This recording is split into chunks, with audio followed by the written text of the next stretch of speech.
মুস্তাফিজের পা ধরে মাফ চাইতে হবে, তবেই ভারতে বিশ্বকাপ খেলব। আইসিসিকে এমনই কড়া বার্তা দিলেন। ক্রিকেট বিশ্বে আবারও উত্তেজনা। মুস্তাফিজ ইস্যুতে এবার পরিস্থিতি এমন জায়গায় পৌঁছেছে যেখানে প্রশ্ন উঠেছে বিশ্বকাপ নিয়ে।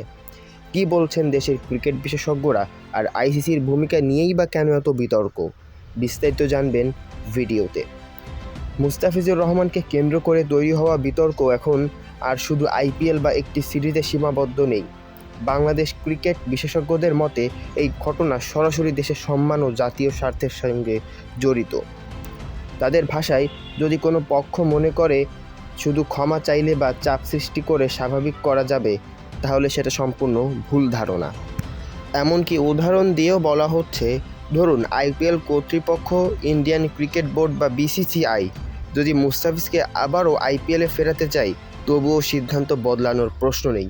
কারণ এখানে ক্রিকেটের চেয়ে বড় বিষয় হলো দেশের মর্যাদা। ক্রিকেট বিশ্লেষকদের দাবি, আইসিসিকে নিরপেক্ষভাবেই অবশ্যই ভূমিকা নিতে হবে। কোনো নির্দিষ্ট দেশের স্বার্থ রক্ষা করে সিদ্ধান্ত নিলে সেটি আন্তর্জাতিক ক্রিকেটের জন্যই লজ্জার হবে। পাশাপাশি তারা বলছেন, খেলোয়াড়দের নিরাপত্তা ও বাংলাদেশের জাতীয় নিরাপত্তার বিষয়টিও হালকাভাবে দেখার সুযোগ নেই আইসিসির। আরও কড়া ভাষায় বিশেষজ্ঞরা ইঙ্গিত দিচ্ছেন, যেসব বিশ্ব ক্রিকেট কর্মকর্তা বা সিদ্ধান্ত গ্রহণকারী এই বিতর্ক ঘটনার সঙ্গে দায়ী, তাদের বিরুদ্ধে ব্যবস্থা নিতে হবে।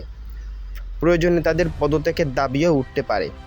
সব মিলিয়ে বার্তাটি পরিষ্কার, বাংলাদেশ কোনো চাপের কাছে মাথা নত করবে না। প্রয়োজন হলে ভারতে টি-20 ওয়ার্ল্ড কাপ বয়কট করবে।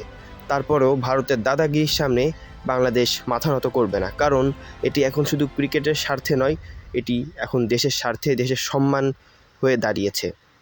তো আপনাদের মতামত অবশ্যই কমেন্টে জানাবেন।